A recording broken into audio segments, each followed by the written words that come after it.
पूरा local. Destabilization of Revant Sarkar. Destabilization of Revant Sarkar. అంటే ఈ ప్రభుత్వాన్ని కూలదోయాలని ట్రై చేస్తున్నారు. ఇంకా ముఖ్యమంత్రి కూడా మనను కాపాడలేడు. కాబట్టి ఆ సినిమాలో ఏం చెప్పారో ఏమి చేశారో మీరు చూసుంటారు.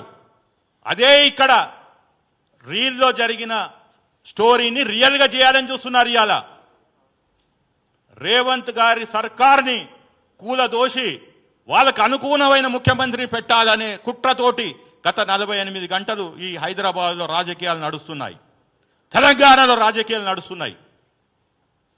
ఎవరైతే తెలంగాణ బ్రాండ్ అంబాసిడర్ అనుకుంటున్నారో, ఉద్యమం చేసినామంటున్నారో, ఇవాళ వాళ్ళు ఎక్కడున్నారు? కల్వకుంట్ల కవిత ఎక్కడుంది? 20 రోజులైంది. తెలంగాణ తల్లి రూపాన్ని మార్చారని నువ్వు మరో ఉద్యమం చేస్తారంటున్నావు. కల్వకుంట్ల కవిత గారు, ఇవాళ రేవతి గారు మహిళ,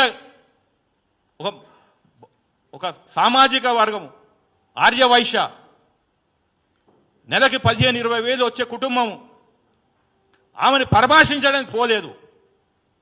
ఇవాళ బతుకమ్మ తెలంగాణ తల్లి చేతుల్లో నెత్తిమిన్నో కాదు, బతుకు అమ్మా అని మీరు కిడ్స్ ముందర బతుకమ్మ ఆడాలి.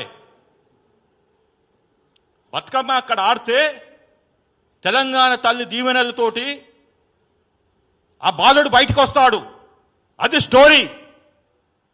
11 మంది 12 మంది ఒక కుటుంబంలో కోల్పోతే వచ్చే వాళ్ళు బతుకుతారు అని చెప్పి పెట్టిన పేరే బతుకు అమ్మా.